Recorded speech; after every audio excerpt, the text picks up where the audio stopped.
দেশের পতাকা হাতে ৫৪ জন প্যারাট্রুপিং করে গড়লেন বিশ্ব রেকর্ড।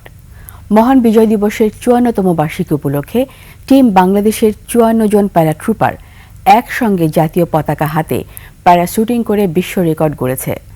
এটি বিশ্বের বুকে সর্বাধিক পতাকা হাতে প্যারাশুটিং করার রেকর্ড। বিস্তারিত আকবর হোসেন সুমনের রিপোর্টে।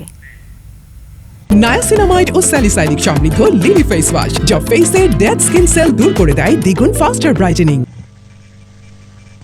নীল আকাশ জুড়ে লাল সবুজের পতাকা উড়ছে বিজয়ের অহংকারে। সেনাবাহিনীর পতাকা বহনকারী বিশ্বের মানচিত্রে এক ফালি বাংলাদেশ তুলে ধরতে প্যারাট্রুপিং করেন ৫৪ অভিযাত্রী। সুদানে জাতিসংঘ মিশনের ঘাঁটিতে সন্ত্রাসী হামলায় নিহত ৬ বাংলাদেশের প্রতি শ্রদ্ধা জানিয়ে তাদের নেম প্লেট যুক্ত হয় প্যারাট্রুপারদের বুকে। মনিরুজ্জামান জাম্প সংখ্যা। স্বাধীনতার ৫৪ বছরের মহান বিজয় দিবস উদযাপনে তেজগাঁও পুরনো বিমানবন্দরের প্যারেড গ্রাউন্ডে সশস্ত্র বাহিনীর এই ব্যতিক্রমী উদ্যোগ। টিম বাংলাদেশের ৫৪ প্যারাট্রুপার আকাশ থেকে পতাকা হাতে নিয়ে অবতরণ করেন মাটিতে। দুর্বৃত্তের গুলিতে আহত ইনকিলাব মঞ্চের মুখপাত্র শরীফ ওসমান হাদির ছবি সম্বলিত হেলমেট মাথায় নিয়ে অংশ নেন বাংলাদেশ বিনিয়োগ উন্নয়ন কর্তৃপক্ষের নির্বাহী চেয়ারম্যান আশিক চৌধুরী।